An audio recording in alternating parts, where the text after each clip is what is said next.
I think you were good.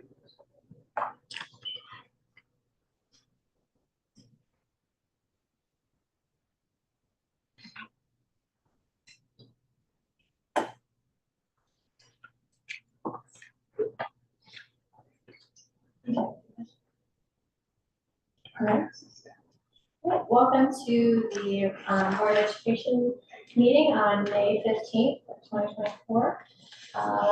Call the meeting to order. Is there a motion? Move. Sorry. Okay. Mr. Davis? Yes. Mr. Fowler? Here. Mr. Hostetler? Here. Mrs. Paff? Here. And Mrs. McGraw? Here. With a... Did I get something out of order? No, yeah. Did you? It's okay. Okay. We just do attendance, Sorry, I was saying yes. Yes.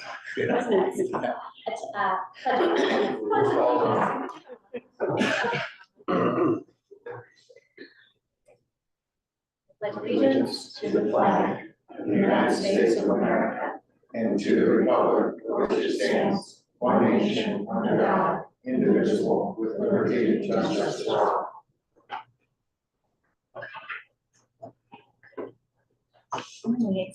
Is there a motion to approve the agenda for this evening?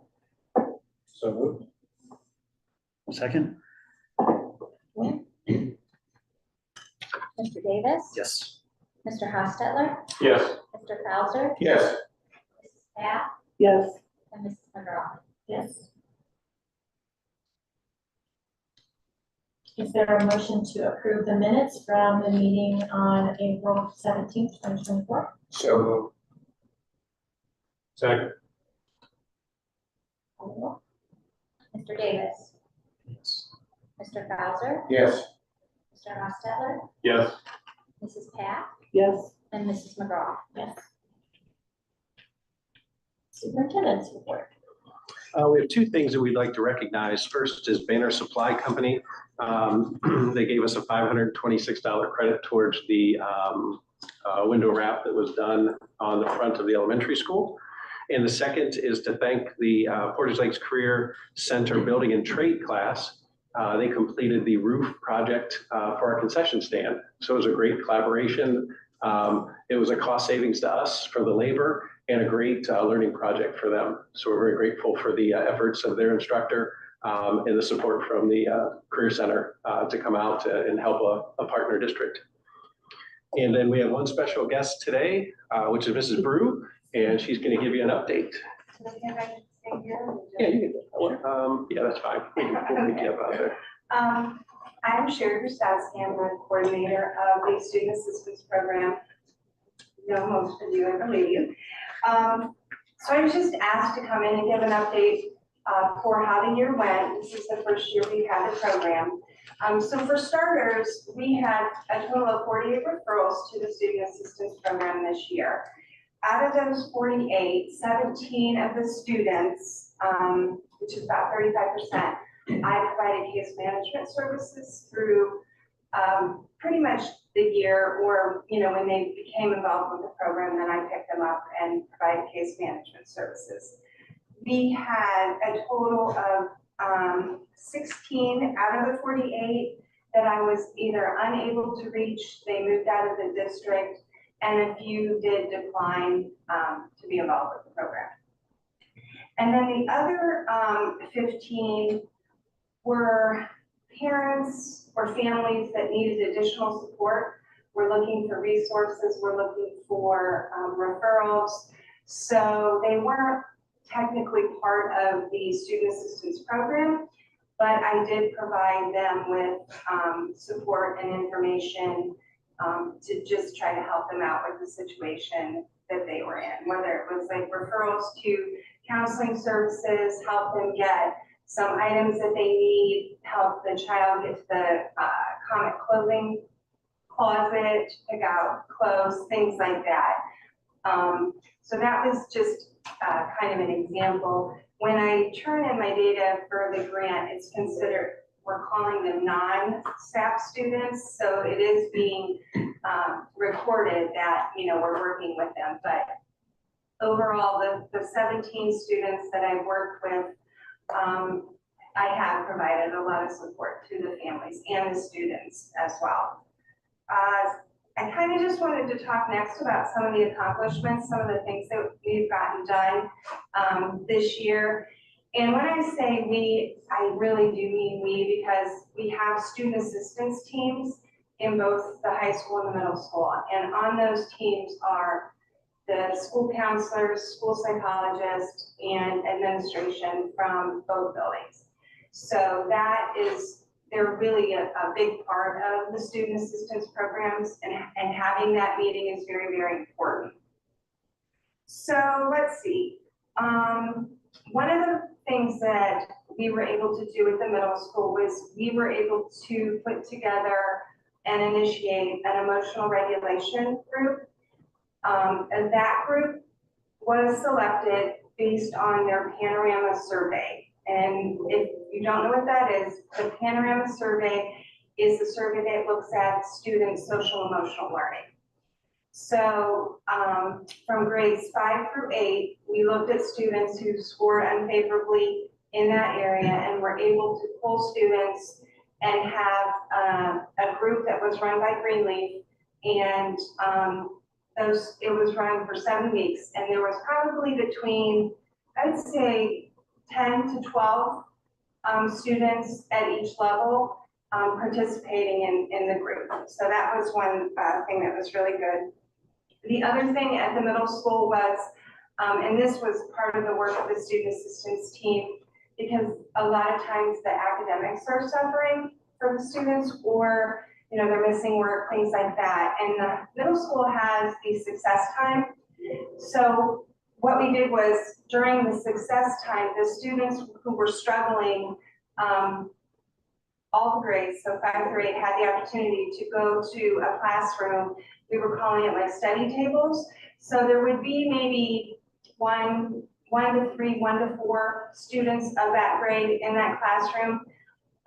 There was a teacher there also who was able to help the students, and then she also would check their grades weekly and look at, you know, what was missing, did their grades come up, do we need to contact the teacher, things like that. So that has been really beneficial for the middle school. At the high school, we brought in the Summit County Health Department to provide a presentation to the 9th graders on vaping. That was a 1-day presentation, and she was in the English classes, I believe. And so she just presented to every English class for the 9th graders. So that was helpful. And then also the Too Good for Drugs program, which is an evidence-based program that focuses on substance use prevention, that we were able to bring into the high school, and it was for the 11th grade. And that session, those lessons were, they're supposed to be 5 weeks, but we ended up having to do it in 4 sessions. So the lady was from CHC Addiction Services, and she came in, and I had the opportunity to observe her lessons to the class, and it was really good. Like, it was really good. I was really impressed. She connected well with the students. The students seemed to really enjoy it. So that was a really good thing that we were able to get in place before the end of the school year. So I was happy about that. The other thing that I did, along with some of the other members of the student assistance team, was we participated in what's called the SAP Academy. So that's the Student Assistance Program Academy. And it is part of the Ohio Schools Wellness Initiative. And that was 8 sessions, each of those about 2 hours long. And what we did was we were basically trained more in depth on the student assistance program. And we went through, like just different areas of like building awareness and prevention. And the idea is that they want the program that's in the school to be run with fidelity. So that is what we were learning over those 8 sessions. So that was really good for the other team members as well to participate during those meetings, because they were able to learn a lot about the program too. We did 2 panorama surveys. We did one in the late fall and then one in the early spring. And then we will do, again, 2 more panorama surveys next year. What else? I was able to create, with the help of Megan Grabsky, thank goodness, a district webpage that has information about the Student Assistance Program. There are some resources on there for families. There's a referral, and that is something I intend to work on more next year, as just building that up and getting more information and more resources on that website.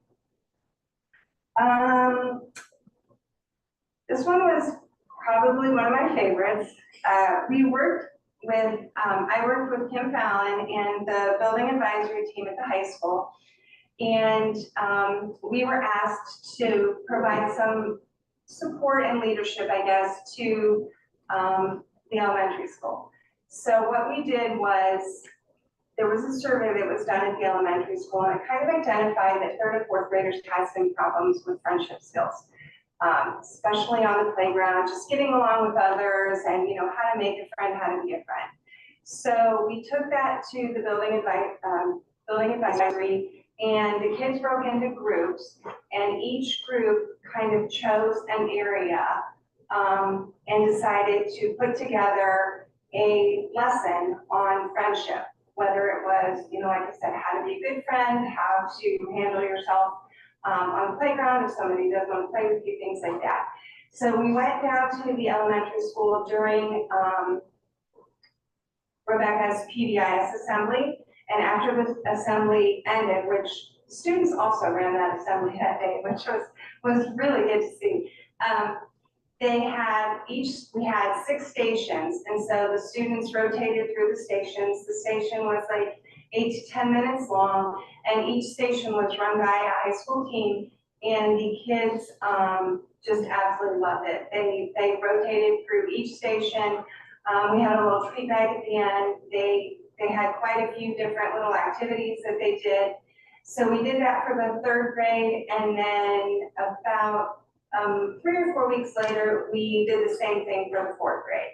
So that was really a fun activity. And I've talked to Ms. Fallon already about like possibilities for next year, and working with that same group, and where can we bring those students to help, you know, different grades or different areas of concern.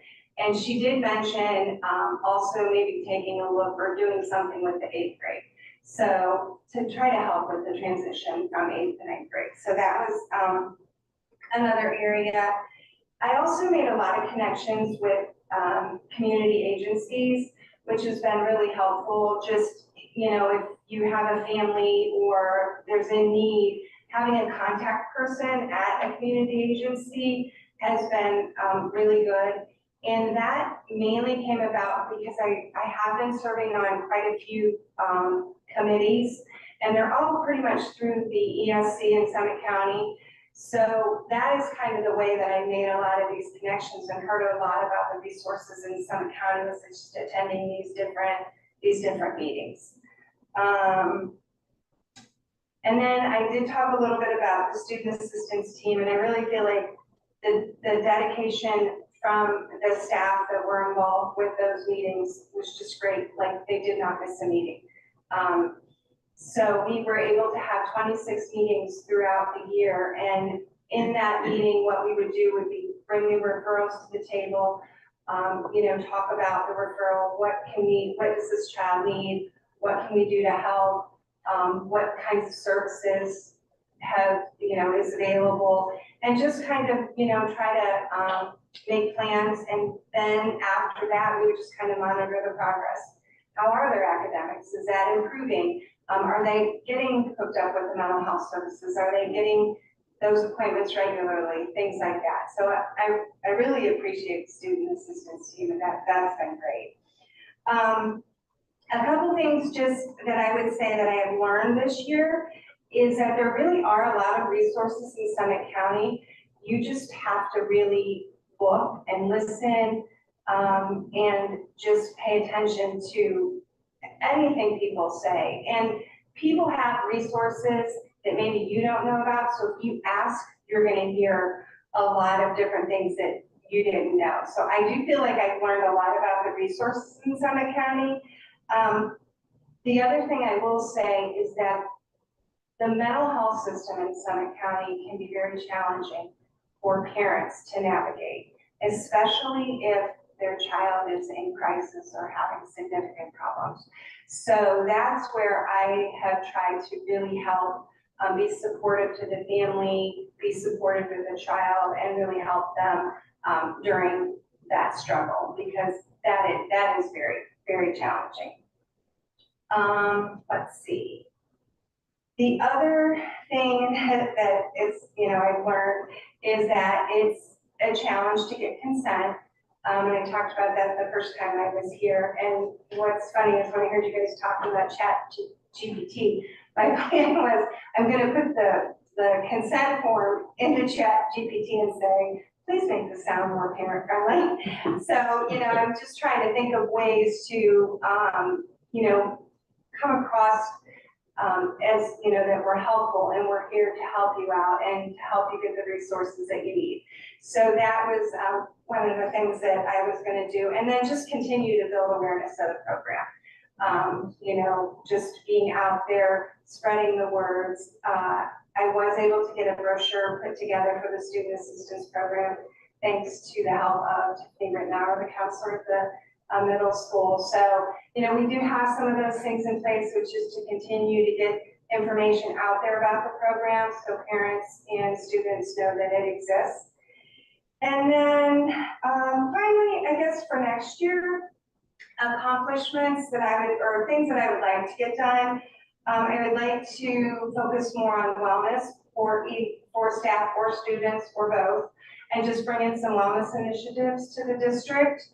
I work a lot with the Talmadge Behavior Health and Wellness Coordinator as well.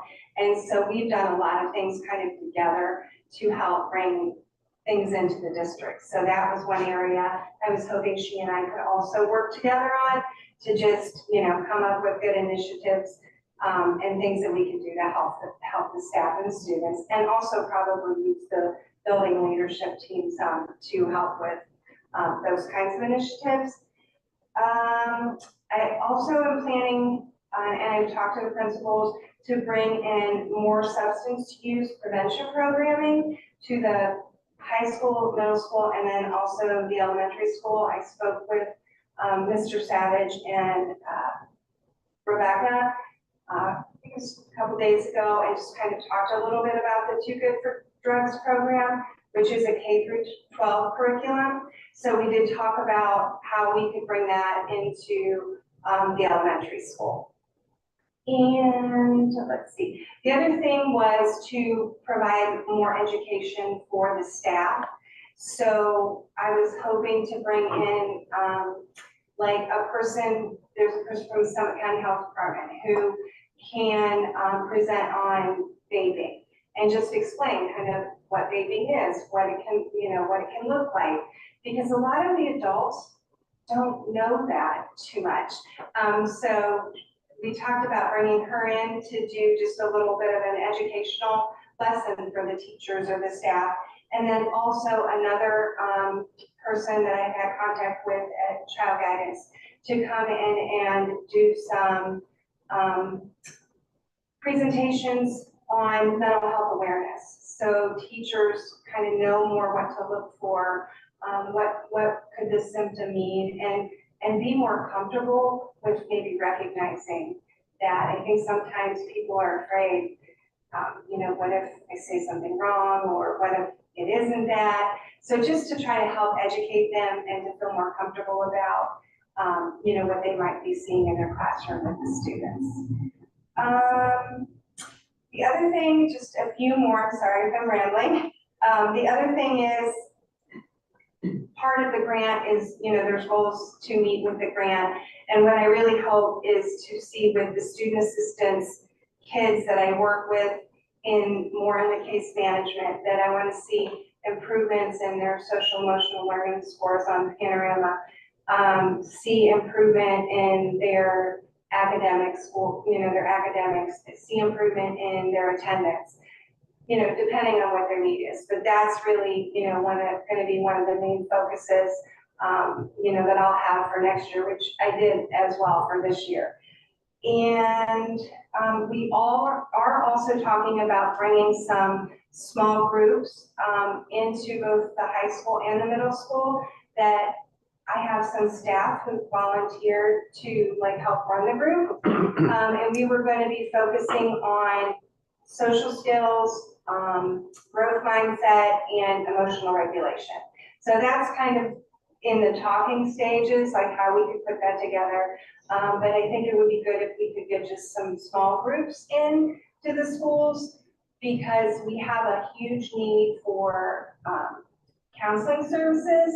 And so if we can bring in more prevention and more small groups, maybe there won't be as big of a need for the individual counseling, which at one point in the year, Greenleaf had said we can't take any more referrals right now because there's such a big need. So that's kind of my update. I've really enjoyed it this year. The grant piece of it is a little bit challenging at times, but it's really been a good year and I've enjoyed it. Do you guys have any questions? Yeah, I have a couple. So just in very kind of more broad terms, so like the Too Good for Drugs program, and how is that different or the same as like the DARE program? Do they work together at all, or are they? No, the two, and I don't know a whole lot about that answer, but what I do know from what I've heard is that while the DARE program is good, they haven't seen as much maybe success as they would like to have seen from that.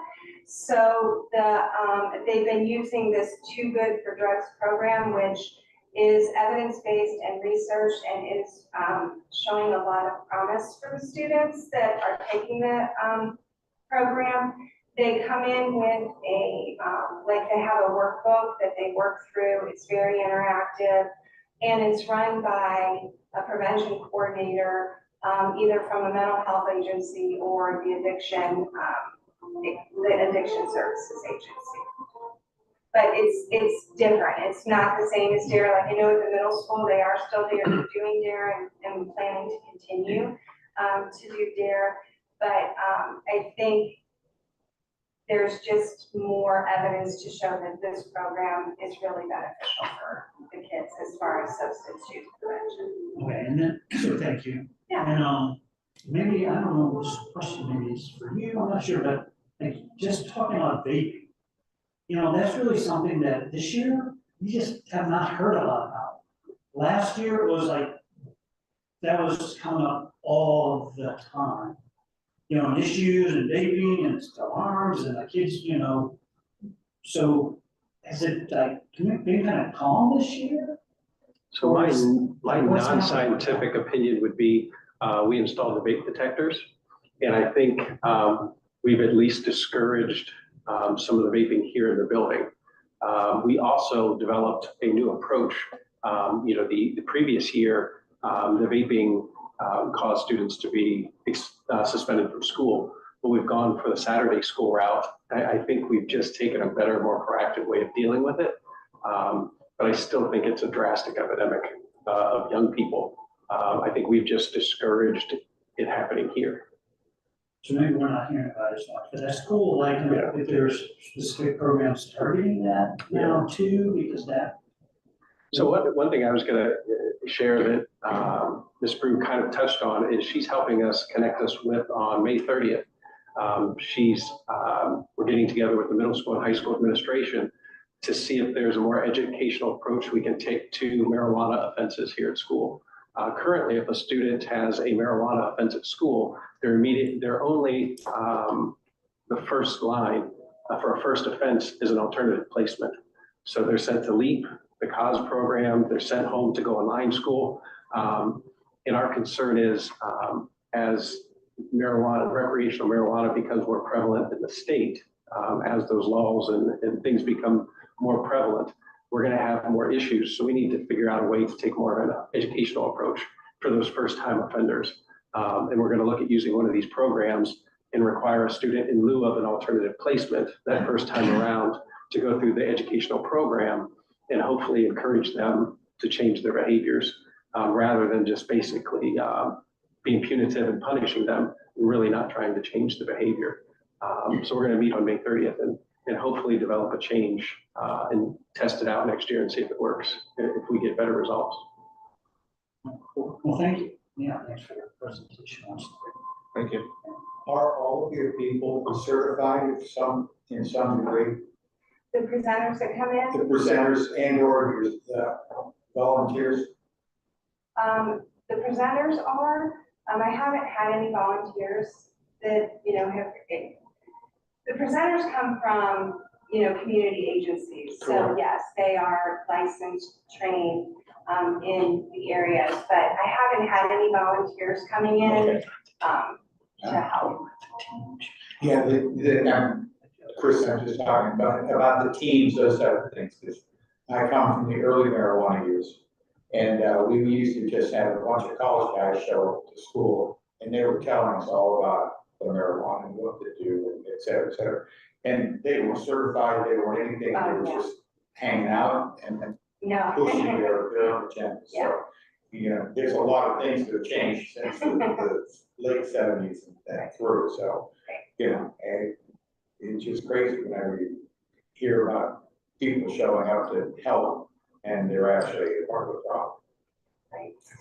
One of the other things that I did notice back to, things more prevalent, because I had at one point pulled the discipline data and I asked Shannon to just give me the substance use, the students who got in trouble for substance use, and it would say, what the offense was.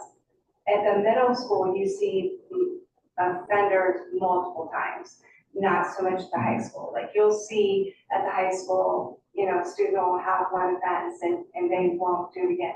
At the middle school, you'll see a student who will have 3 offenses, 3 vaping offenses. So it's just kind of interesting. They keep trying to do it, and they know the vape detectors are there. So I don't know, but by the time they get to the high school, then they just like figure, well, we're going to get caught, so we're not going to do it. But I just thought that was kind of interesting. Kids. Has there never been any of a shift to like the nicotine pouch things? Have you guys seen that, like Zins, or is that? I haven't seen Because it seems like those are catching on a lot more in lieu of vaping. We haven't had any offenses with those yet. Offenses, a lot harder to detect. Yeah. So I don't know what you do about it, but it's not good. I haven't seen one of those yet. I'll have to look it up. Thank you. Great, thank you so much. This Thank is you, Ms. very awesome, and thank you for all of your time and energy with learning so many things. And there are a lot of resources in Summit County, and sometimes parents just get overwhelmed with not knowing who to call or where to go. So I'm glad that we're able to offer this to our students and our families, parents. Thank you. You don't have to stay if you'd like to, you can. But you can't say that. Thank you, guys. Thank you so much. Thank you. All right, under superintendent's recommendations, number 1, personnel. Item number 1, employment, summer school, elementary acclimation instructors. It's recommended that the board employ the following teachers as summer school 2024 elementary acclimation instructors. And that runs from Monday, August 5th through Wednesday, August 14th and Friday, August 16th. We have 4 of our staff members, 3 of which are our newer staff members that are coming on board that we've recently hired. Number 2, employment, Comet Unity Club Supervisor Summer School. It's recommended that the board employ the following individual as Summer School 2024 Comet Unity Club Supervisor, and that will run June 3rd through July 16th, 2 hours per day, 2 days a week between the hours of 9:30 and 11:30 a.m. And that's Coach Deb who has done it the last few years. And you'll notice in the building, he's already advertising and trying to recruit new members to the club. Number 3 is employment, Art Enrichment Club Supervisor Summer School. It's recommended the board employ the following individual as Summer School 2024 Art Enrichment Club Supervisor. That'll run June 10th through June 21st, 4 hours per day, 4 days a week, between the hours of 8:30 and 12:30. And that's Ms. Wolf, who also ran the program last year. Number 4 is band volunteer for Coventry High School. It's recommended the board approve the following as volunteers to assist with the band program at Coventry High School. We have Mr. Eater, who has helped, I believe, for a number of years, and we really appreciate his dedication and assistance. And Ms. Myers, who is a student at Akron University. Number 5 is coaching supplemental coaching contracts 2024. It's recommended the board grant and or reissue the following supplemental coaching contracts for the 24-25 school year. Excuse me. Per Exhibit S1, non-staff contracts are contingent upon receipt of a clear record of the required background check. One thing that we're currently looking for, I talked to Coach Smith today. He's looking for a head middle school football coach. He's trying to recruit a few folks, but if you know anybody that may be interested in that, we could definitely use some help in that area. Number 6 is extended time. It's recommended that the board approve the supplemental contract for extended time for the following special service personnel for the 24-25 school year. And that's Ms. Harrison, who's an intervention specialist, and she'll be doing our CPI training.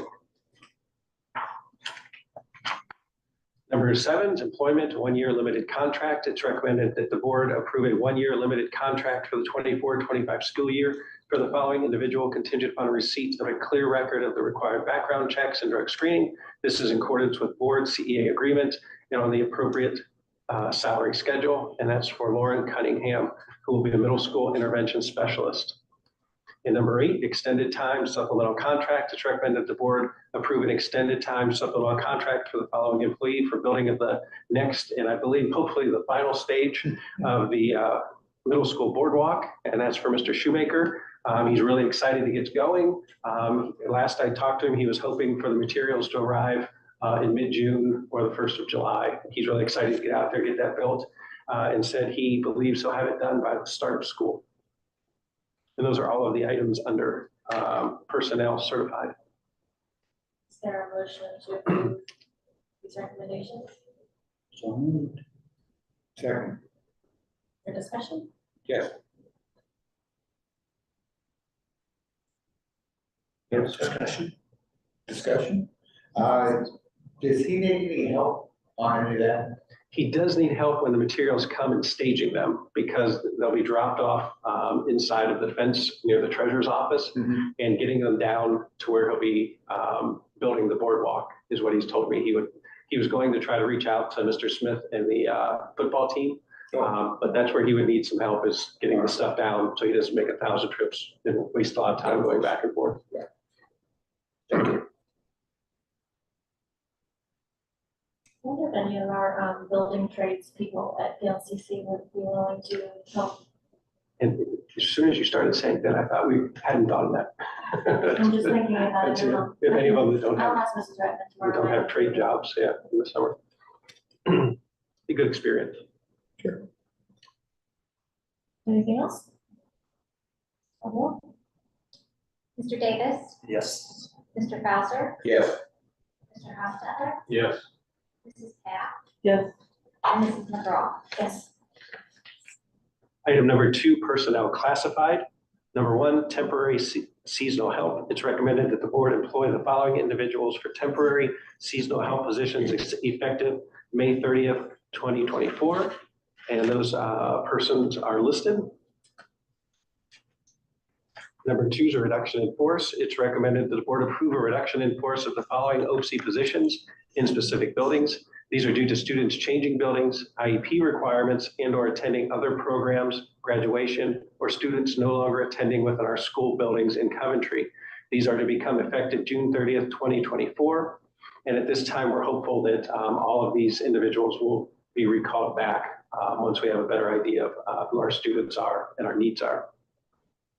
Number 3, change in hours, buildings, and positions. It's recommended the board approve a change in the hours, buildings, and or positions for the following employees effective from the beginning of the 24-25 school year. You'll notice the majority of them, outside of one, are related to our elementary school lunch recess assistance. At the beginning of this year, Mr. Savage tried to work out a system in which he could save some hours and some costs by rearranging some things in the cafeteria, and unfortunately, it didn't work very well. So he's asking that we go back to he piloted this, it didn't work. He's asking to go back to the way we had it before. Those are all of the items under personnel classified. Is there a motion to approve the recommendations? So moved. Second. Discussion? Call the roll. Mr. Davis. Yes. Mr. Bowser. Yes. Mr. Hostetler. Yes. Mrs. Pat. Yes. And Mrs. McGraw. Yes. Number 3, other business. A number of these are going to be contracts with our alternative placements. These are typically going to be students that have special needs, such as autism, or needs that we just can't meet here within our district. So number 1 is Coventry contract Summit ESC Kids First. It is recommended the board approve a contract with Summit ESC for ESY services at Kids First Transition Opportunities Program for students for the summer 2024. The cost is $3,000 per student, and will be for one student for a total of $3,000 paid out of IDAB fiscal year 24 funds. Number 2 is a contract with Kids Link School LLC. It's recommended the board approve the 200-day contract with Kids Link School LLC for education and therapy services as needed for 2 students, both Coventry residents, from September 1st, 2024 to August 31st, 2025. Contract A is $97,500 and contract B is $95,000. Item number 3, contract Redline Advocacy. It's recommended that the board approve contracts with Redline Advocacy for education, therapy, and transportation services as needed for one resident student. The contract runs from July 1st, 2024 to June 30th, 2025. Total cost for this contract is $100,950. Redline Advocacy is one of the few alternative placements that we have students at that also provides transportation. So that is a bit of an indication as to why the cost is slightly higher for that program. Number 4 is a contract with Educational Service Centers of Northeast Ohio. It's recommended the board approve the open contract for the Educational Service Center of Northeast Ohio provision therapy services for the 24-25 school year for students whose IEP has these services as necessary. The contract is based on an estimated hourly rate of $117.17 per hour, and we are only billed for the hours used. Number 5 is contract with Neonet. It's recommended the board approve the purchase service contract with Northeast Ohio Network for Education Technology to provide technology support for fiscal year 25 at an annual cost of $186,795 to be effective July 1st, 2024 through June 30th, 2025. Number 6 is agreement with Delta Industrial Painting. It's recommended the board approve the agreement with Delta Industrial Painting to clean, prep, and paint various handrails and overlook rails at Coventry High School at a cost of $5,385.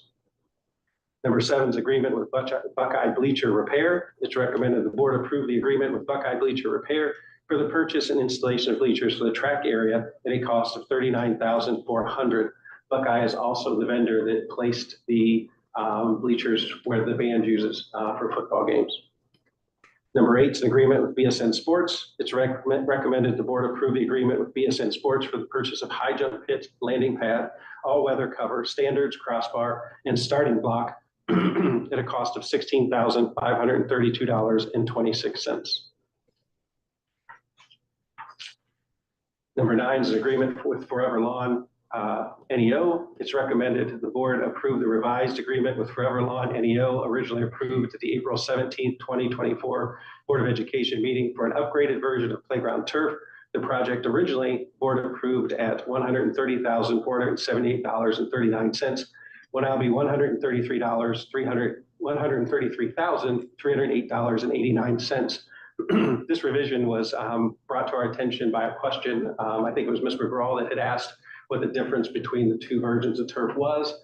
When we contacted to get some clarity on that, the vendor talked about the turf that we had picked would have a lot more static issues. In thinking with our playground equipment all being metal, it made a lot of sense to switch to an anti-static version. It's also supposed to be antimicrobial, but I don't really know the science behind that. But the anti-static we felt was worth it. And Ms. Kendrick was able to negotiate with the company. Since they're a local company and we're doing a local project, we were able to get a little better deal than what the original estimate would have been for that upgraded turf. 10 and 11 go together or are similar. 10 is an agreement with Barbicas Construction. It is recommended the board approve the agreement with Barbicas Construction for sealing of the asphalt parking lot located at Coventry Transportation Department at a total cost of $10,778.20. Number 11 is an agreement with Barbicas Construction. It is recommended the board approve the agreement with Barbicas Construction for sealing of the asphalt parking lot located at Coventry Middle School. These are recommended at a quicker interval because if you remember, these parking lots were recently installed and this initial sealing was recommended to protect the surface, and then we can go to our typical every other or every 2 year intervals for the sealing process. Agreement with Hanks Refrigeration. It's recommended that the board approve the agreement with Hanks Refrigeration for the purchase of a replacement walk-in freezer and a replacement walk-in cooler for Coventry Middle School kitchen for a total cost of $56,600. Noting that this purchase replaces the 30-plus-year-old walk-in freezer and walk-in cooler at the middle school, and the food service fund will be covering this expenditure. Number 13 is to rescind the school building lease agreement with Summit Educational Service Center. It's recommended the board rescind the 1-year lease agreement with Summit Educational Service Center to lease 2 classrooms to be used by the preschool program approved at the April 17, 2024 board meeting.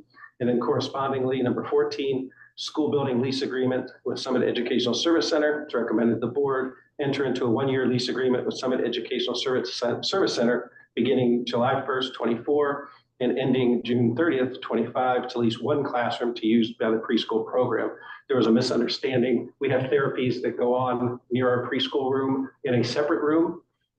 So there was a misunderstanding that it was 2 classrooms. We just provide just an extra space for the therapies to use. It's a little more private than doing it in the hallways. So this gets back to the actual 1 classroom that we need to cover. Number 15 is our service plan with Summit Educational Service Center. It's recommended the board approve the service plan agreement with Summit Educational Service Center for the 24-25 school year. And this is the service plan would cover all of the services that are more economical to get from the Educational Service Center than to hire and do locally ourselves. Number 16 is authority to hire. It's recommended that the board authorize the superintendent during times when the board is not in session to make offers of employment directly to candidates for either teaching or non-teaching positions on the behalf of the board per Exhibit S2, and that's for the summer months ending in August. And number 17 is authority to accept resignations. It's recommended the board authorize the superintendent on behalf of the board to accept resignations which have been submitted by employees during times when the board is not in session per Exhibit S3. This authorization will run until the end of December. And then I will ask you again at the organizational meeting to again provide that authority. What that does is it allows, as soon as a staff member would give me a resignation, all I do is respond immediately in writing and at the next board meeting, have you approve it, and the resignation goes back to the date at which I gave them the written acceptance. So it just makes a little cleaner process and we can move things along a little faster when people leave us. Number 18, start end times for students for the 2024-25 school year. It's recommended the board approve the following student schedule of start and end times for the school day effective with the beginning of the 24-25 school year. And those times and instructional hours are the same as they were this school year. 2024-25 student fees. It's recommended the board approve the 24-25 student fees per Exhibit S4. Number 20 is accept grants and donations. It's recommended the board accept the following grants or donations. And that's for an Attorney General School Safety Grant that was submitted by Ms. Kendrick for $6,533. Those are a very long list of all of the other business items. Oh, I'm sorry. And that that safety grant is to purchase radios, portable radios for our custodians to be able to speak from building to each other, especially in the evenings when we have a smaller staff. Is there a motion to approve these recommendations? So move. Second, Is there discussion? Questions? yeah, I have a couple questions and a comment. The kids like in the red line advocacy, the kids like one, they're like incentive to like pay, you know, early or whatever, that seems kind of trivial, but it's still something. But the other one with red line advocacy, that's like pretty significant discount if we paid early. Are we able to do that versus by July 15th? Seems like $7,000 or something like that on that one.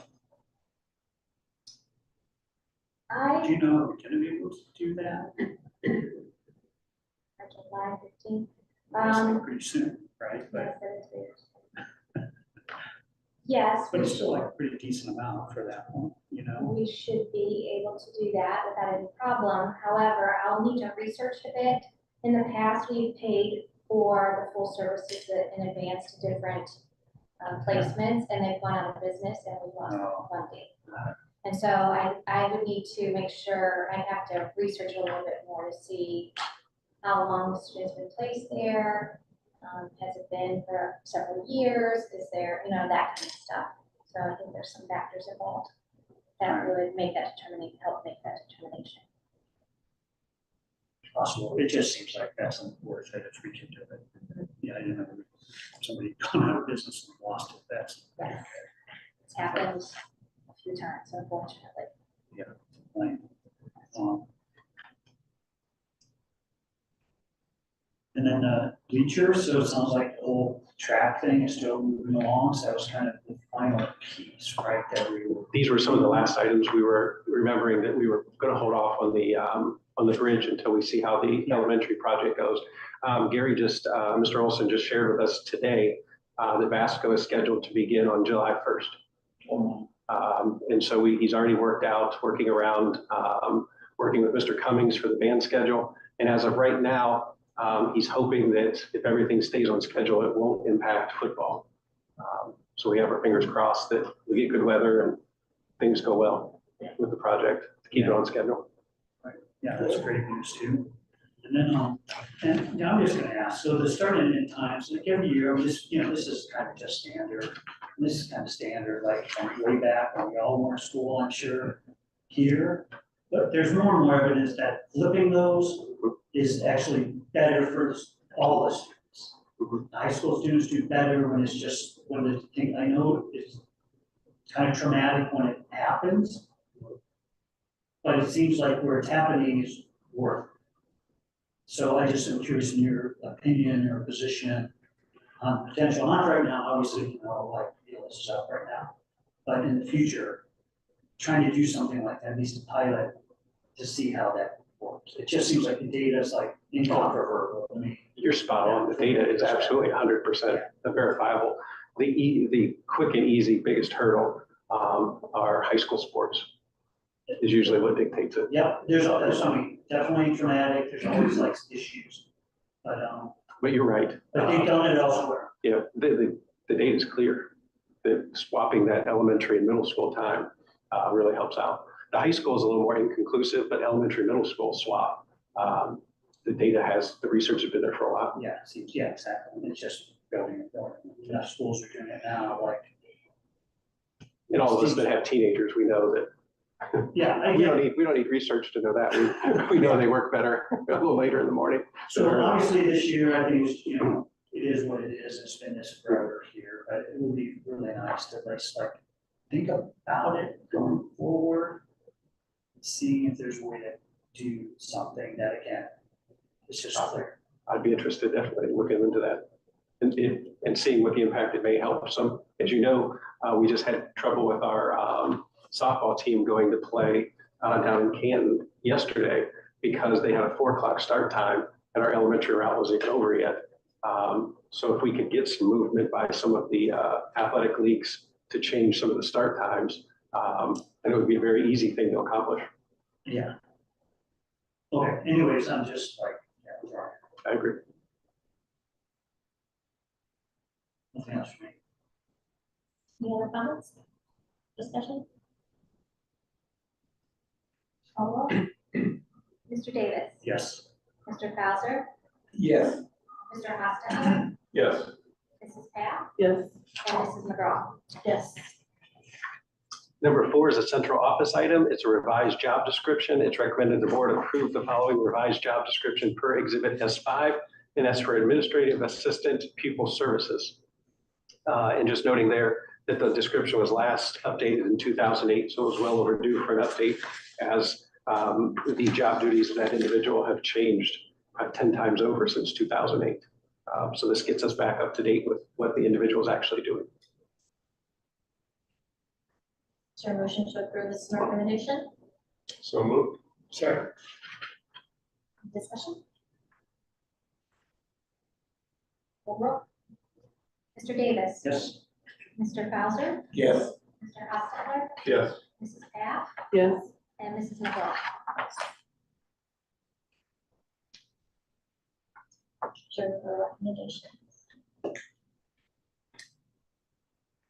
This evening, we have several recommendations.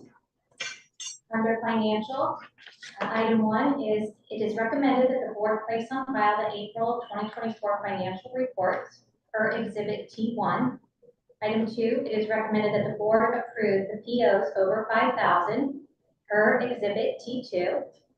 Item 3, it is recommended that the board approve the then and now request per Exhibit T3. Number 4, it is recommended that the board approve and place on file the district's 5-year forecast and the corresponding notes and assumptions per Exhibit T4.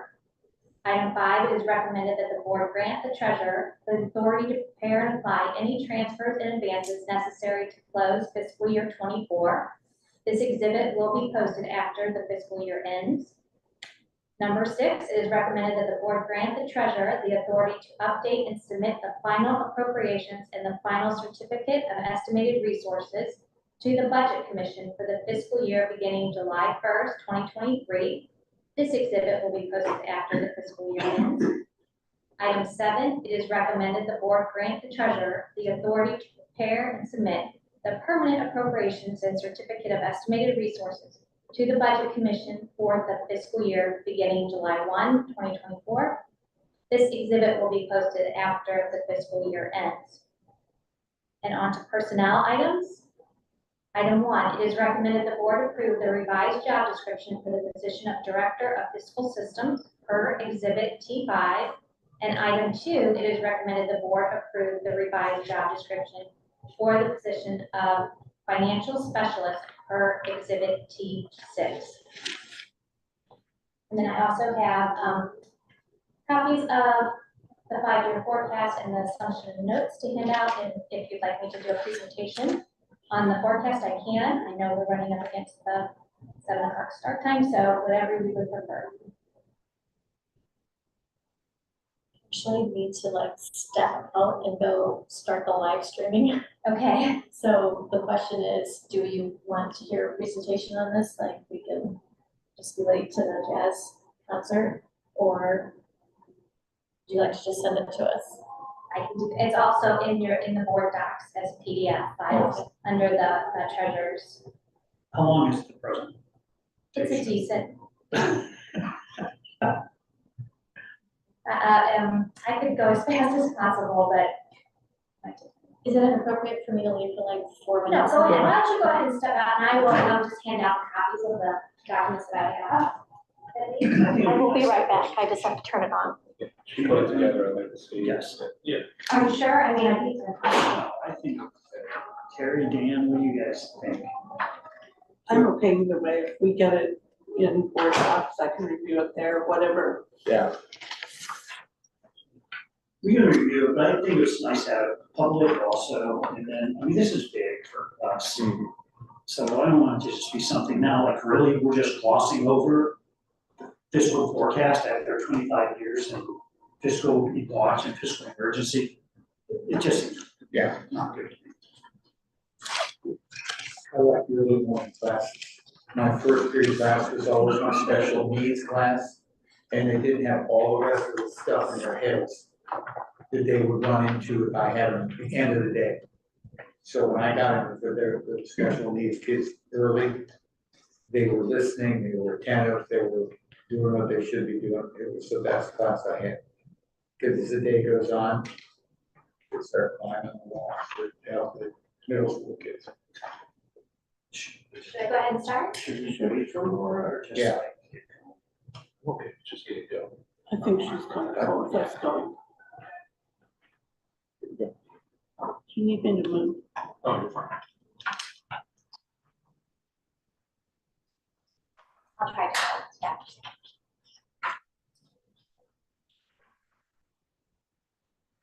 Okay.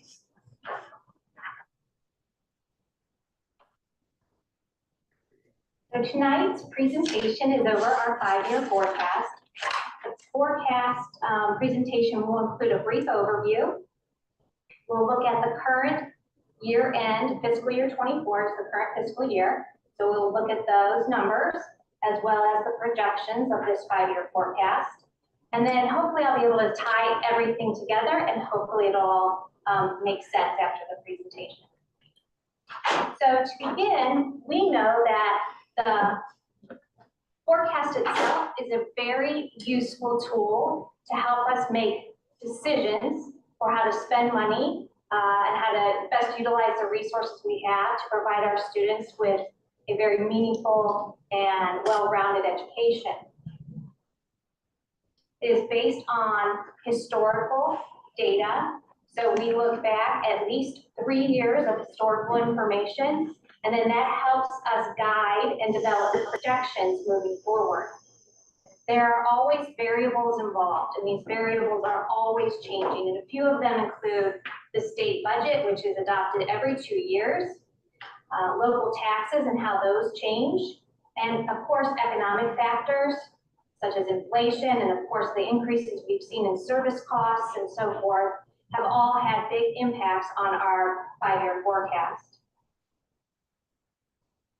However, I think it's important to note that the forecast itself, although a great management tool, and we use it all the time, like I said, to help us make decisions, it is just a snapshot of our current figures and what they look like.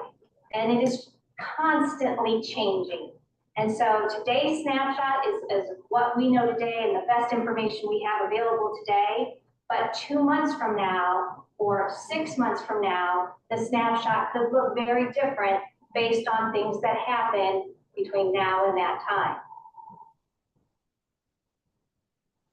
To begin, the main components of the forecast involve revenue, expenditures, and how those two things balance each year.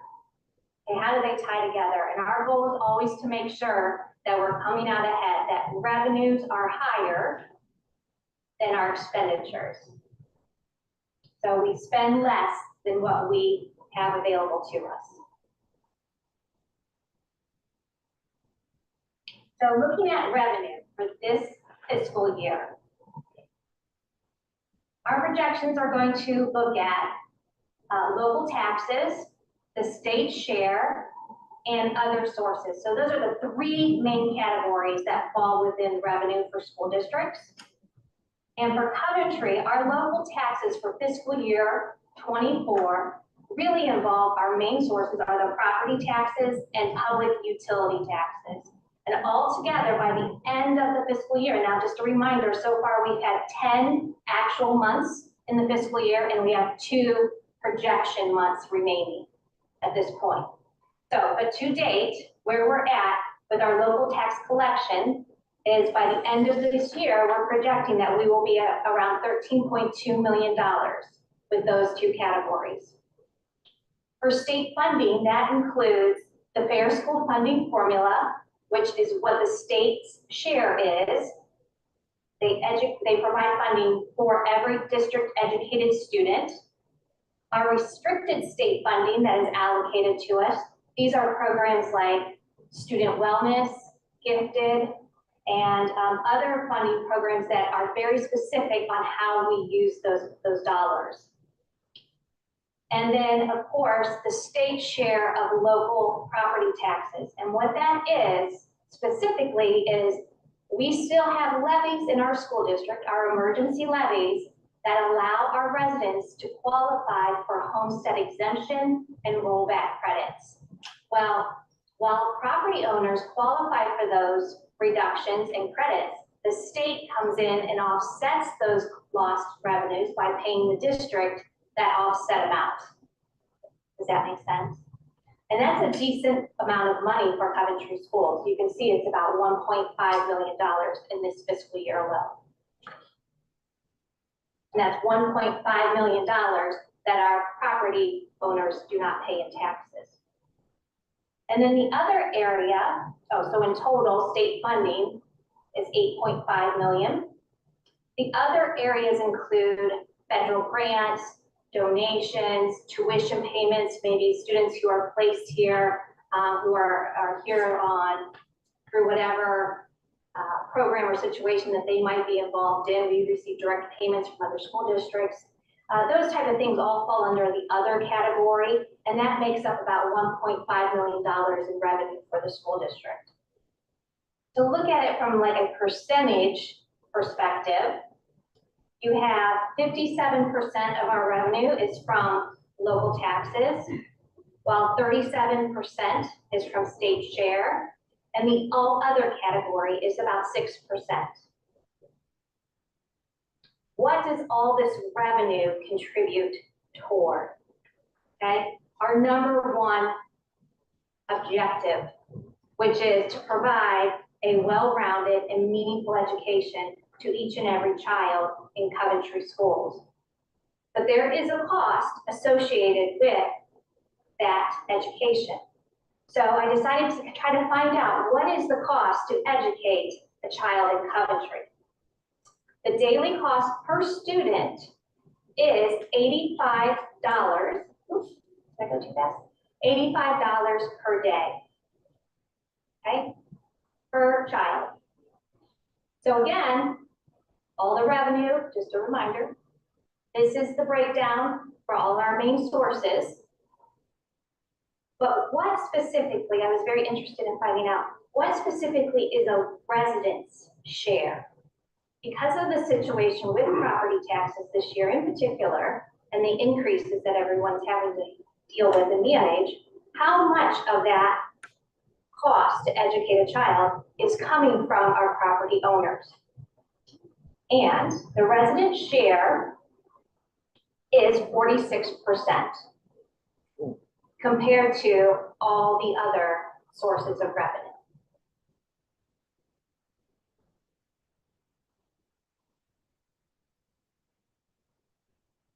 Now we'll move on to expenditures, the other side of our forecast. For this year's expenditures, we're going to look at three main categories of spending. The first is personnel, purchase services, and then every other thing that we spend on. And the reason why these are the three is because these are the most significant areas. In personnel, we're talking about salaries and benefits. And what does that cost Coventry schools?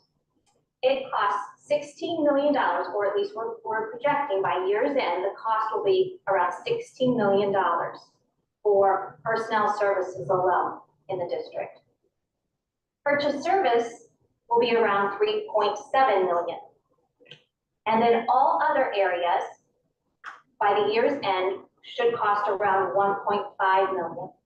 For purchase services, we're talking about utilities, contracts such to help us maintain things like our maintenance contracts or preventative maintenance services, things of that nature. Student placements, when our students go out, we reviewed a number of them this evening.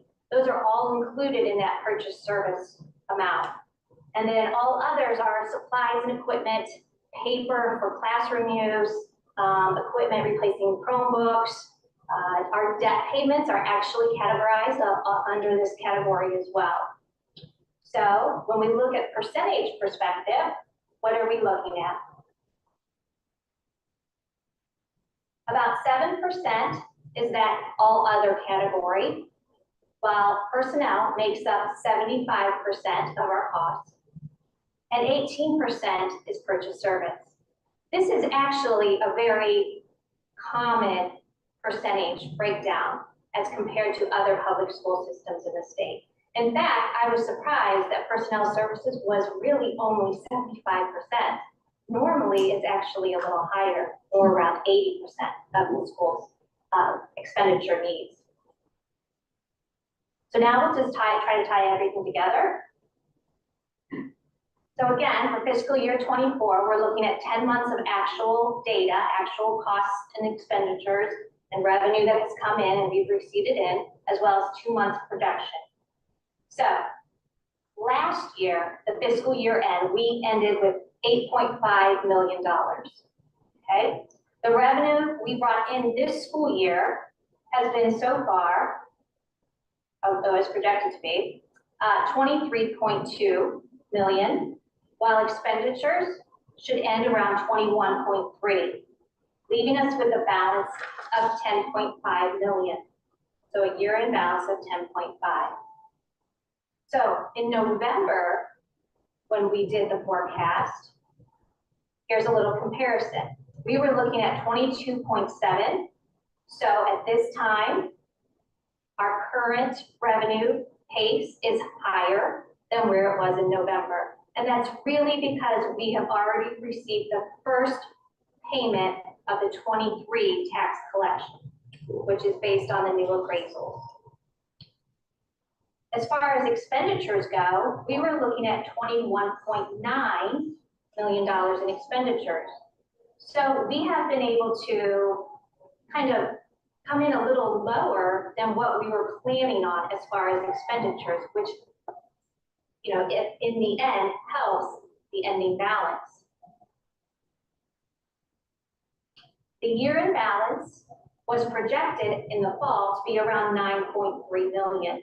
And as I just mentioned, we're actually more towards 10.5. This chart here just compares, shows you a little snapshot of where we started with cash July 1 and where we are planning on ending June 30th. This is a projected gain of about $1.9 million for the district, which is a very amazing accomplishment. So next, I just want to show you where the projections are taking us as far as that year-end balance. So I put together this graph that shows you, here's where we were at the end of 23, our projection for this year with the 10.5. Next year, if we can stay within our targets and spending plans for fiscal year 25, we should actually end a little better as well, which will add to this cash reserve. However, starting in 26, you can see that we're going to begin to trend downward with our cash reserves because of a few different reasons. So why are we seeing a decline in cash after fiscal year 25? The first reason is expenditures exceed revenue. So when you look at where our expenses are going versus the revenue, that's reason number one. Although we've seen a nice, a slight bump this year with the property reappraisals, for us, we know that we do not often get increases in property revenue. In fact, it pretty much flatlines across our forecasts. So that's what's going to happen. And hopefully that's all that happens. If there's any legislative action to reduce or lower those in some way, we'll see even greater discrepancies between expenditure and revenue levels starting in fiscal year 26. The next reason is our levy. and the need to make sure we renew the current emergency levy that is outlined in the forecast. And that is our 1.9 mil emergency levy that we have in place. And then there's also declining enrollment. Now, declining enrollment is an important piece to bring up. And the reason why I want to bring it up is because at first I want to show you kind of where we've been and what the projections are showing. This year, we are funded for 1,394 students. Now, this is FTE, which means full-time equivalency. It is not head count. For head count, we're probably more around 1,450, 1,420 students. But for full-time equivalency, which is how we're funded, we're at 1,394. And that just basically looks at every student counts for one, equals one, right? But they're only a full one if they're here and enrolled in Coventry from day one till the end. And if they leave a month early, well, then they're no longer a one. Now they're a 0.9. They leave 2 months, they're a 0.8, and so on and so forth. Just as if they came in, maybe the second month was full. So that's how FTE works. All right. So right now, as I mentioned, we're looking at 1,394, but projecting by 2028 to be around 1,043 students. So we have, I believe, have done a nice job maintaining and balancing enrollment, expenditures, and so forth over the last several years, as we have made reductions and maintained spending based on those numbers. The reason I mention it as far as an important factor to consider when it comes to revenue is because there are many initiatives that are actually based on the number of students you have in your school district. Title I is a great example of this federal funding program that is really based on the number of students enrolled. So if you receive $10,000, let's say, we don't, but let's say we did, for every student enrolled through Title I, obviously if we have over 1,800 students compared to 1,000 students, that's going to be a big difference into how much they fund. Well, the problem is that what we will face is there are salaries and significant costs associated or supported by that funding. Those salaries do not decrease as enrollment decreases. However, the funding does. So what happens is general fund now has to pick up the difference on what we're losing in that funding. It may be slight in comparison to the overall revenue we bring in, but it's an important factor to always keep in mind as we look at expenditures and how they balance over the years.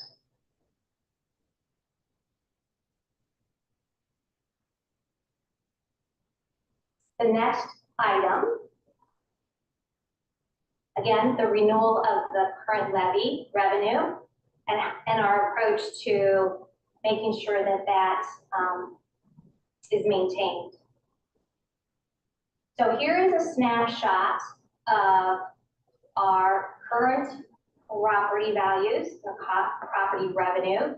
And then right here in 2026, you see that if the levy does not get renewed, how much funding we start to lose because of that. And what a significant drop that will be for us. Looking at revenue versus expenditures over the forecast itself, we are doing, as I mentioned earlier, really well at making sure our expenditures are less than the revenue we bring in until we get to 2026. This is when expenditures exceed or begin to exceed the revenue amounts.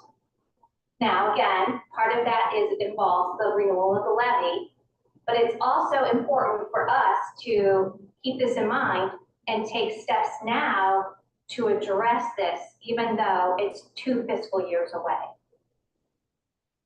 This is how the forecast becomes a vital tool for us as we move forward. Okay, so what are the next steps or my recommendations for continuing to see a very strong fiscal foundation in the district? Number one, we need to always make sure we're living within our means. Okay? We need to make sure that every year we're balancing within that fiscal year. So I know everyone gets very excited about our year-end cash balance, and it is an amazing number. It's great. However, my concern is that if we don't live within our means every single year, we have to dip into that cash balance. And that will erode very quickly and no longer be available for us. This year, as you know, our projection is 10.5 million year end. $2 million of that has been invested into Star Ohio Investment Program for public school entities.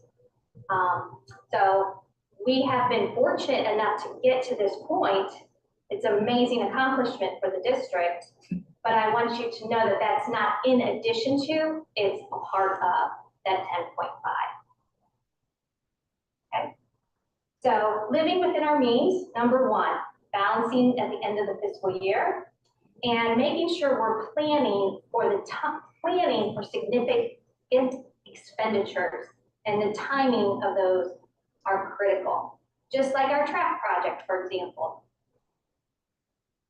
If we put the track project on this year's fiscal calendar, of course, that's just gonna reduce that year-end budget balance versus next year where it's planned out and we're prepared for it and still projecting a strong year-end at fiscal year 25. So everything really is, it revolves around the time of when you do projects.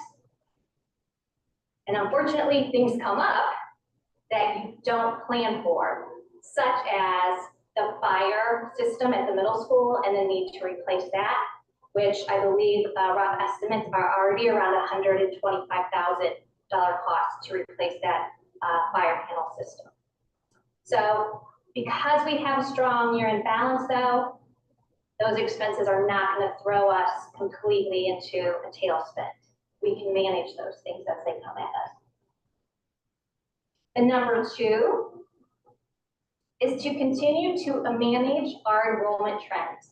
This is not new to us. I think we're experts at this point on how we manage enrollment. Our number one thing to keep in mind is to make sure we're balancing staffing levels based on student numbers, and that we don't continue to add staff while we see our enrollment decline at the rates that it's declining.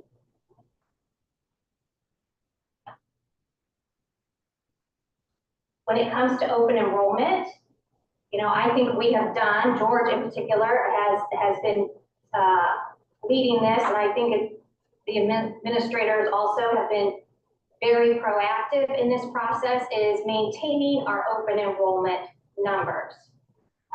We do not need to increase because it will actually hurt our financial situation if we increase open enrollment.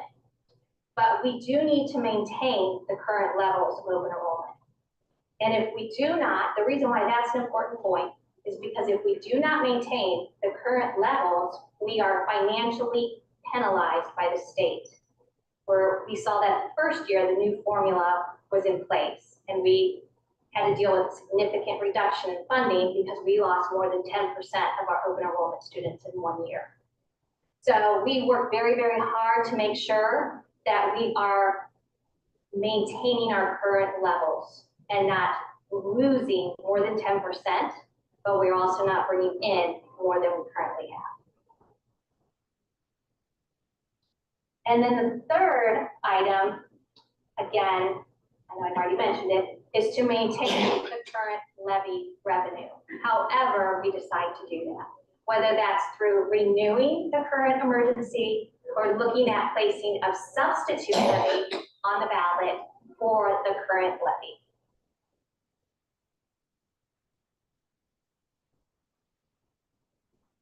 And that concludes my presentation. Any questions?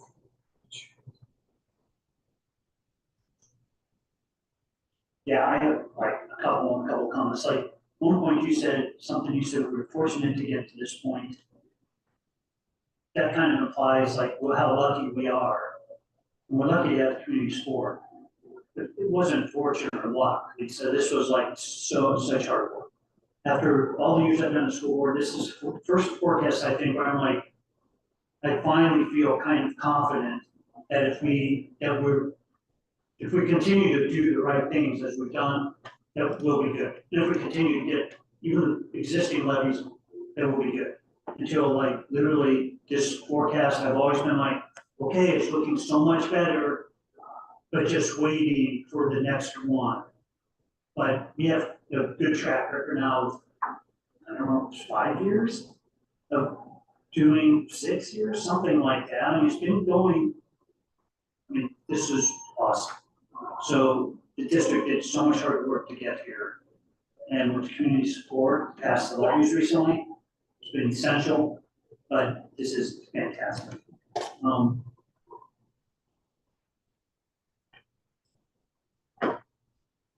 Well, I did have some questions, I'm just making out what they are. I have a question for you. Yeah, no, please go ahead. 2025 capital outlay jumps up. Is that the track or some of that in 24 or what is that? Thank you for asking that. Yes, there are some, because we're planning for certain expenditures, you will notice some ebb and flow of the different areas under expenditures such as capital outlay, which is equipment. And that involves the purchase of our computers that we're replacing throughout the schools. There's also another significant expenditure in there, and I think it's the bleachers will be on next year's. There's a couple other items. I wish I would have brought the outline for you. I mean, if you send it to me later, that's fine too. I Yeah, just I wasn't can sure if like the track bridged over both years. And Yes, it does. Yes, and so that's part of the supplies, part of the purchase services, and it's broken out into all those categories. But this year, for the first time ever, or at least the first time in a very, very long time, I'll say decades, I was able to reach out to each department and ask them to plan and prepare a 3-year budget proposal, which all three did, all three of our main departments, and I'm combining operations and technology together into one. They all three sent those budget proposals back, which was so incredibly helpful as I developed the forecast numbers and those details that were included in those expenditures right there. So I can forward that on to you once I have it completely finalized. Okay, thanks. Another thing that popped in my mind, so do we have baked in here school bus replacements as we talked about when we did the school bus purchase? Yes, we have 2 more years of paying on our current school bus lease. And then after that, I included maintenance of, not that full amount, because the full amount is around 215, but a maintenance of $100,000 a year to set aside for school bus purchases and replacements. How much per year again, sorry? The current lease payment is $215,000, and we have 2 more fiscal years to pay that. And then after that, $100,000 set aside to replace buses. Per year. Per year. Yeah, that doesn't seem like very much. Right, it's more than we've done before, but yeah. I know, yeah, I know, it's way more than we've done before, but like that's a bus, right? That's 1 bus, yes. Yeah. I don't even, but I don't, our buses are new. I The know. majority of them are new. Yeah. There are probably a handful that we may need to replace in 3 years, maybe 1. I don't know. I don't plan on replacing any, but I plan on starting to grow and build a reserve for specifically that. Okay, yeah, exactly. So it seems like right now there's not a thing, but that's when it's gonna be like all of a sudden all the new buses are all of a sudden gonna be old buses. Like almost at the same time. That's You know, possible. I mean, so- school buses last from 15 to 20, 25 years. I know, I get it. But then like, we might not be around, but it's cool if we have a foundation set at like 15 or 20 years. Wasn't that, I you know know. what? So. I could- Self-driving. Yeah. If you'd like, I could maintain the $200,000 and keep setting that aside, if you feel that's a better approach. Maybe I can, I talk to Kelly Smith every summer about this as to where we're at with our bus fleet. I could ask her, her and Joe to get together to kind of try to project out, you know, when they see our buses getting into service, just so you can make a better decision on that if you'd like. Yeah, just, yeah, I don't know, I just think it would be good, like, to be more proactive, I don't even know if that's the right word, it's just like sense. Yeah, because we're not gonna, I know the buses should be good for years, but that's kind of what killed us last time. All of a sudden, all the buses were just older. And then we had no money to Right. replace 10 buses or 15 or 20. Right. But if we had them, that's when we were just stuck. I will also add to that, we are spending about $125,000 on average, at least for the last 3 years, to maintain the fleet we have, which we was were not. something we I have know, never we done didn't do either. it. Yes, so way better. Way better, yes. But We're as making they get sure- older, will that increase? It very well could, yes. You know, tires, they're constantly needing Sure. replaced, and they're super expensive, and you're right, so. Kelly, work on that and get it to me. Yeah, that'd be good to get some intelligent planning. Is there a limit of an amount that we're allowed to carry over? In other words, I know some of our smaller groups, like our PTAs, for instance, had a limit of $2,500 that they were allowed to carry over. Otherwise, they had to spend it within that year. Is there any, we had that with band parents too, I remember. If you weren't saving it for a specific thing, it had to be, we got around that when we were saving it for the truck and the trailer, or for band uniforms, you know, which took 10 years. We were allowed to save so much per year for that. But is there not any kind of guideline like that? I think you bring up a great point, and it's a great question. I don't know, actually, if there's a rule or a law about how much you can carry over, like if there's too much. I've never heard of one. I will say, though, that, you know, every year, we work our budgets, how much we spend, how much we plan to spend, our estimated resources, all of that goes through Summit County. And Summit County uses that information to determine really how much money we should receive in property taxes. So although there may not be an actual figure that we can't exceed, Summit County could look at that and say, well, I don't know if you guys really need to place another levy on your ballot. Yeah. So we could reach that point. Now, I don't know what that figure is. But cash reserve policy is something that is not yet required for all public schools, but I know it's something that the state auditor's office and organizations are really pushing. And they want you to have 180 days of cash reserve as your carryover. And right now, I believe 30 days for us is that $2 million rough estimate figure. Someone do a little math, Josh. Over there. So can I say something? So first of all, that's just like it's saying that you're saying the county might be saying, you don't need to put the money, which could totally be true. But after decades of saying, you need to put something on the ballot, you know. I don't think we're near that. No, I don't think so. So just that concept though is just crazy, but it could be true. And something that we asked, and I think I've mentioned this before maybe, but I don't know if you want to report that. When we did the treasurer interviews and the superintendent interviews, one of the questions we asked everybody was, what do you think the carryover balance should be year to year? And every single candidate said at least either like basically half a year, which in our case would be about 10 million. But usually it was like 30 to 50% is what they said. this was treasurer's and superintendent's. There's only one person who didn't say 8%, and guess who that person was?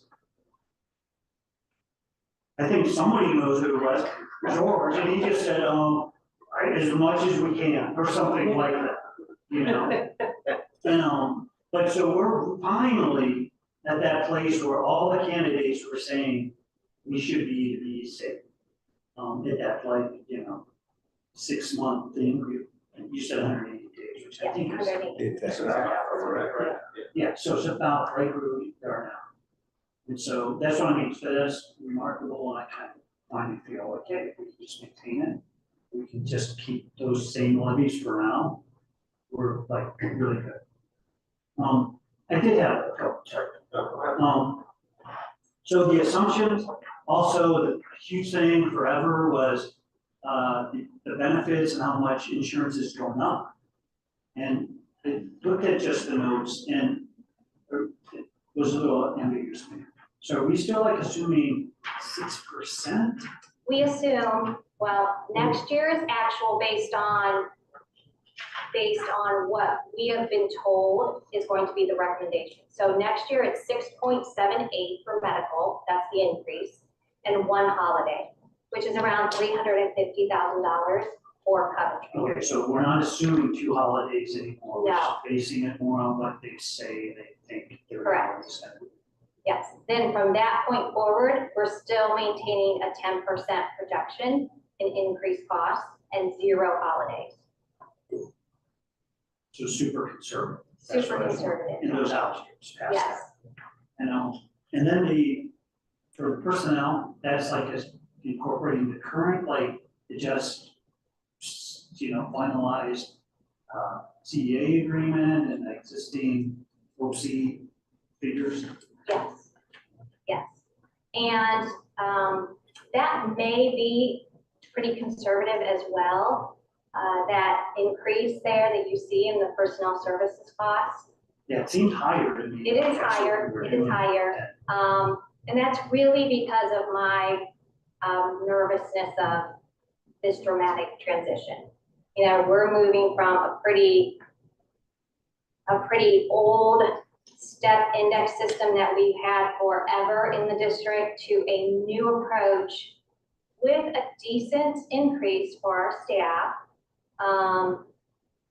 Embedded within that process in a transition period. So I am projecting probably a higher cost than what it may be. I'll have a more accurate reflection of that in the November forecast update. Okay, then I have one other question about the levy, and I know we talked about maybe, I think it's called a substitute levy, I'm working on the term, like we at least talked about it. Yes. But that does maintain like the homestead exemptions, right? Yes, it's the only other option That maintains besides that. renewing the current emergency levy that would allow us to maintain all the credits that home property owners receive. And then the state still continues to like Yes. basically like Awesome. provide that, that's like, it's not free money. Like in a way, it kind of is to the state, but so it's a discount to the taxpayers. But the state still will continue to give us that, Yes, for now. for now. For now. Yeah. But that is one of the things that they are looking at reducing in the future. They've already started that process by not allowing any new levies to receive those credits. Yeah. So that's why, but since ours were approved prior to that rule, they still are in place and they still fund it. Okay, thanks. Yes, and as far as or do you want me to mention? This evening, we were going to have a couple of resolutions on the agenda for consideration. And one was a resolution just to approach renewing the current emergency levy that's up. The second one was putting a substitute on in place of that renewal. So substituting the renewal levy.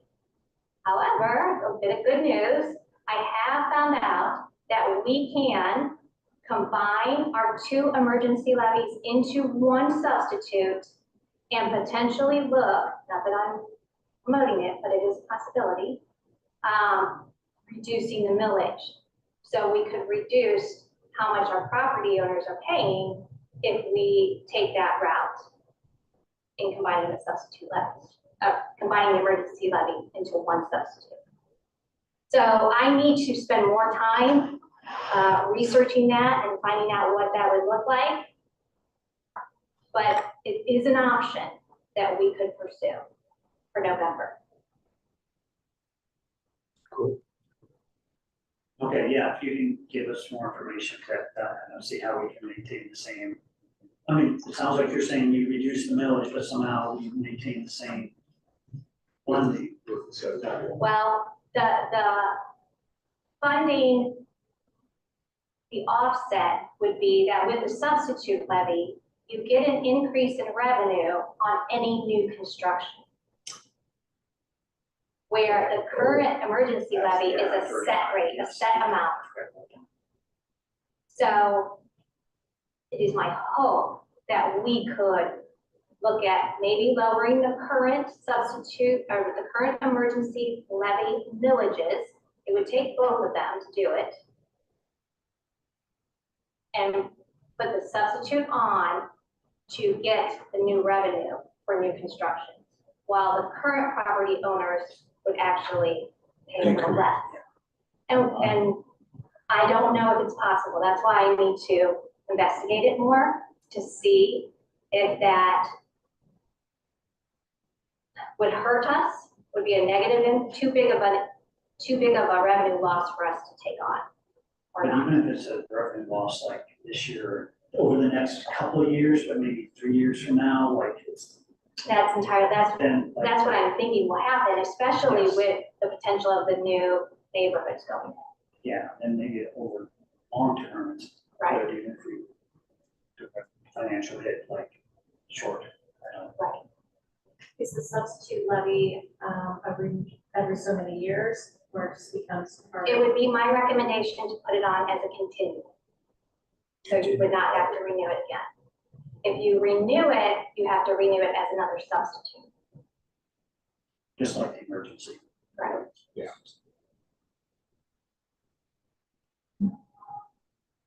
Sounds good. Anything else? Thank you. Thank you. Sure, yeah. Great presentation, Ms. Thank you. Wow.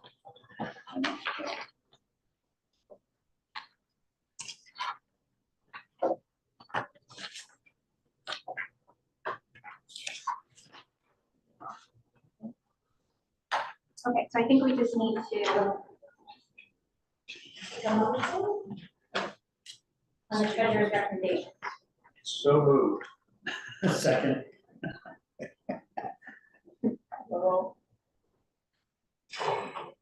Mr. Davis. yes. Mr. Bowser. Yes. Mr. Hostetler. Yes. Mrs. Pat. Yes, And Mrs. McGraw. Yes.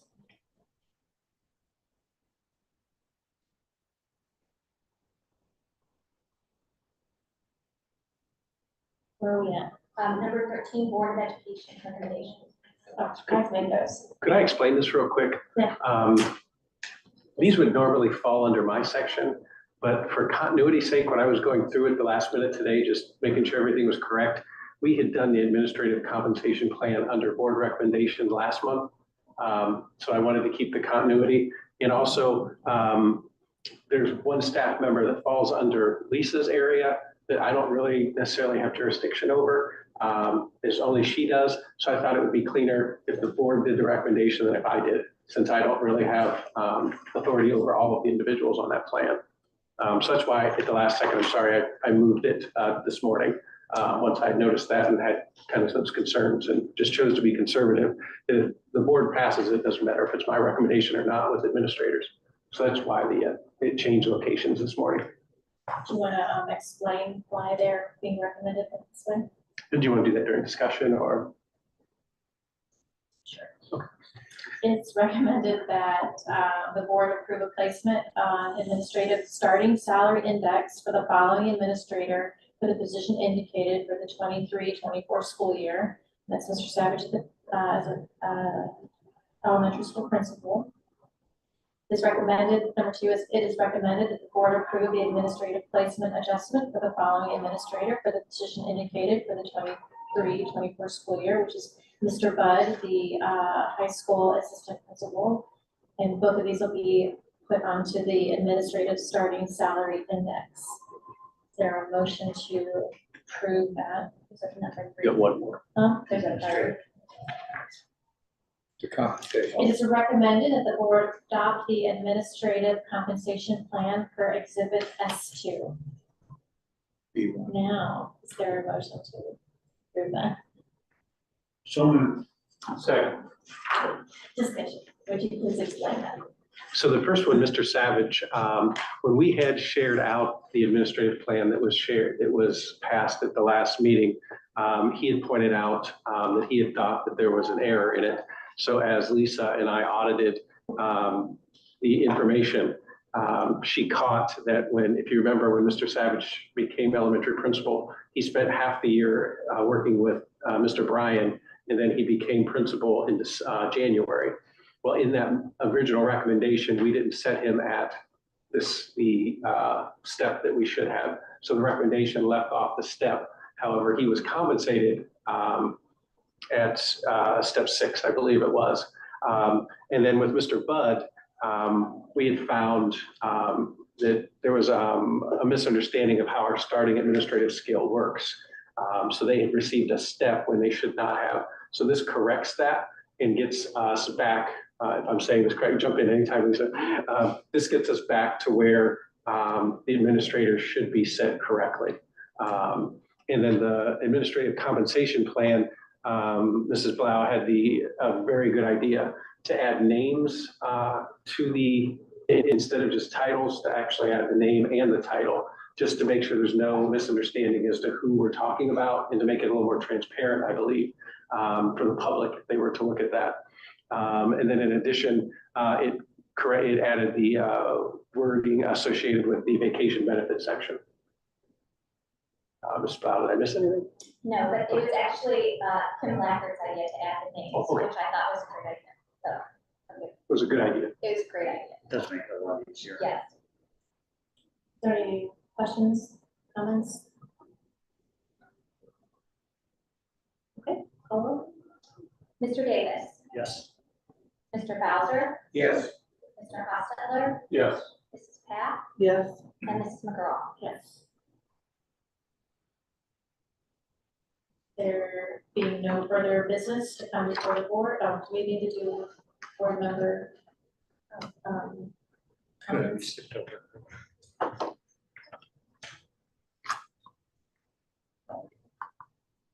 Just want to do more comments. Are we starting with this? You don't have to. No, We all said, we're good. Motion to adjourn? I just did want to say thank you for your presentation. You did a really nice job. Thank you so much for all of that. And also to Ms. Kostowski for all of your work. It's a lot of work and I'm so thankful. So with there being no further business, Pepper Board is moved as our motion to adjourn. So moved. Second. Mr. Davis, Yes. Mr. Bowser, Yes. Mr. Hostetler, Yes. Mrs. Pat, yes. and Mrs. McGraw. Yes. Motion carried. Adjourn.